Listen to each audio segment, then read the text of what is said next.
ఒక ఊరిలో అమాయకుడు అమాయకుడు భుజాన ఒక మేకపిల్లని వేసుకుని దాన్ని ఏదో అమ్ముకోవాలనో పాపం బజారుకి బయలుదేరుతాడు. ఇంట్లో నుంచి గడప దాటుతానే ఒకడొచ్చి నీ కుక్క బలి బాగుంది అని అంటాడు. అమాయకుడు అనుకుంటాడు, ఏందిరా అబ్బాయిది, నేనేమో మేకపిల్ల వేసుకొని పోతా ఉన్నాడు, మా భుజాన ఈయనేమో కుక్క పిల్ల బాగుందని అంటాడు ఏంది అని చెప్పి, లేదయ్యా ఇది మేకపిల్ల, ఇది కుక్క పిల్ల కాదు అని చెప్పి చెప్తాడు. ఆ నుంచి ఇంకో 4 అడుగులు ముందుకేస్తాడు. ఆ వీధి టర్నింగ్ దిగేసరికి ఇంకొకటి ఎదురవుతాడు. అరే నీ కుక్క పిల్ల చాలా తెల్లగా ఉంది, చాలా బాగుంది అంటాడు. ఎక్కడి నుంచి తెచ్చుకున్నావు అని అంటాడు. కాదు స్వామి, ఇది మేకపిల్ల, ఇది కుక్క పిల్ల కాదు ఇది అని చెప్పి, నీ కన్ను కనపడడం లేదా నీకు అని చెప్పి మళ్ళీ ముందుకు పోతాడు. ఇంకోటి కనుక నీ కుక్క పిల్ల బలి బాగుంది, నాకు అమ్ముతావా అని అంటాడు.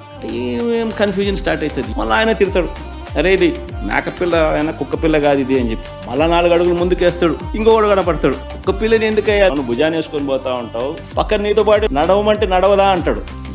నా కళ్ళకి ఏమన్నా అయిందా, నా మనిషికి ఏమన్నా అయినా అని చెప్పి మేకపిల్లని తీసి ఆడేసి నాకు మేకపిల్ల వద్దు, నాకు ఈ కుక్క పిల్ల వద్దు అని చెప్పి పోతాడు. కరెక్ట్గా చంద్రబాబు నాయుడు గారు రాష్ట్రాన్ని ఆర్గనైజ్డ్ క్రైమ్ పద్ధతిలో ఏ రకంగా దాన్ని నడుపుతా వస్తున్నాడు అన్నదానికి నిదర్శనం ఇది. ఫస్ట్ వ్యక్తి పేరు చంద్రబాబు, రెండో వ్యక్తి పేరు దత్తపుత్రుడు, మూడో వ్యక్తి పేరు బీజేపీలో ఉన్న తన వదినమ్మ, తన మనిషి, 4గో వ్యక్తులు ఎవరు అంటే ఓ ఈనాడు, ఓ ఆంధ్రజ్యోతి, ఓ టీవీ5, ఎల్లో మాఫియా. లేని అప్పులు ఉన్నట్టుగా చివరికి ఎందుకు చేస్తున్నారు అని అంటే కారణం సూపర్ 6లు, సూపర్ 7లు ప్రజలకు ఇవ్వకుండా మోసం చేసేందుకు ఇదంతా.